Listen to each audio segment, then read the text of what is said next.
আগামী ২-৩ দিন সারা দেশে কোথাও না কোথাও বৃষ্টি হবে। তবে রংপুর, ময়মনসিংহ, চট্টগ্রাম, সিলেটে ভারী থেকে অতি ভারী বৃষ্টিপাত হবে।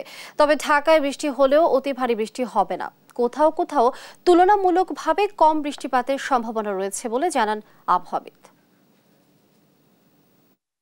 রংপুর, ময়মনসিংহ এবং সিলেট এবং চট্টগ্রাম এই 4টা বিভাগে আমাদের ভারী থেকে অতি ভারী বর্ষণ হতে পারে এবং সেই সাথে কোথাও কোথাও যেমন আমাদের পাহাড়ি এলাকা যেমন চট্টগ্রাম এবং সিলেট এই দুইটা যে আমাদের ডিভিশনে যেহেতু পাহাড়ি এলাকা সেখানে ভূমিধসের সম্ভাবনা আছে।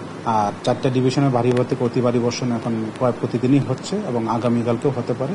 তবে আগামীকালকে থেকে বৃষ্টির যে আমাদের প্রবণতা এখন দেখতে পাচ্ছি সারা দেশে, হতে পারে সারা দেশে আরো বৃদ্ধি পেতে পারে। কিন্তু আমরা যদি স্পেসিফিকলি ঢাকা জেলার কথা বলি, যে নারায়ণগঞ্জ এবং গাজীপুর এবং পাশে ঢাকা জেলা, তো ঢাকা জেলায় আজকে বৃষ্টির সম্ভাবনা আছে এবং কালকে সেটা হয়তো অব্যাহত থাকতে পারে।